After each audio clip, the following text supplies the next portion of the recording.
ಈಗಿನ ಜನ ಹೇಗಂತಂದ್ರೆ ಪರಿಸ್ಥಿತಿಗಳಿಗೆ ಮಾತ್ರ ನಮ್ಮರು ತಮ್ಮರು ಅಂತಾರೆ.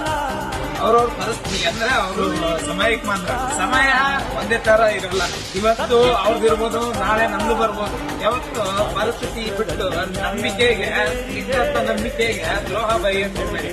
ಈಗ ಹೇಗಾಗ್ತಿದೆ ಅಂದ್ರೆ ಎಲ್ಲ ಸಮಯಕ್ಕೋಸ್ಕರನೇ ಕಾಡ್ತಾರೆ. ಸಡನ್ಲಿ ನಾವು ನಂಬಿಟ್ಟು ಹಾಳಾಗ್ತಾ ಇದ್ವಿ. ಹಾಗಾಗಿ ಯಾರು ನಂಬಬೇಕು ಯಾರು ನಂಬಾರ್ದು ಅಂತ ಬೇರೆ ಕನ್ಫ್ಯೂಷನ್ ಅಲ್ಲೇ ಬದುಕದೇ ಜೀವನ ಆಗ್ಬಿಟ್ಟಿದೆ. ನಮ್ದು ಇರೋದೇ ಹಾಗೆ ಹೇಳ್ಕೊತಾ ಇದ್ದೀನಿ. ಯಾರನ್ನಾದ್ರೂ ನಂಬಕ್ಕೂ ಮುಂಚೆ 100 ಸಲ ಆಲೋಚನೆ ಮಾಡಿ. ಹಾಗೂ ಪರಿಸ್ಥಿತಿ ಆಗಿನ ಕ್ಷಣಿಕ ಇರುತ್ತೆ. ನಂಬಿಕೆ ಅನ್ನೋದು ಸಾಯೋ ತನಕ. ಒಂದ್ಸಲ ಹೋದ್ಮೇಲೆ ಮತ್ತೆ ಹುಟ್ಟೋದು ಬಹಳ ಕಷ್ಟ. ಹಾಗಾಗಿ ಕೇಳ್ಕೊತಾ ಇದ್ದೀನಿ, ಇಷ್ಟಂತ ನಮ್ಗೆ ದ್ರೋಹ ಭಯಕ್ಕೆ ಹೋಗ್ಬೇಡಿ.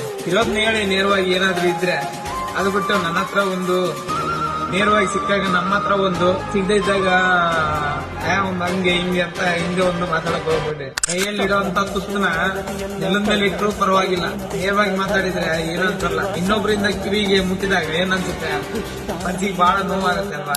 ನಂಬಿಕೆ ಈಗಿನ ಹಾಗೆ ಇರೋದು. ನಾನು ಹೇಳೋದ್ರಲ್ಲಿ ತಪ್ಪಿದ್ರೆ ಕ್ಷಮೆ ಇರಲಿ. ನಮ್ಮದೇ ಜಯ ಭೇರಿ ನಿಮ್ಮ ಪಾಪದ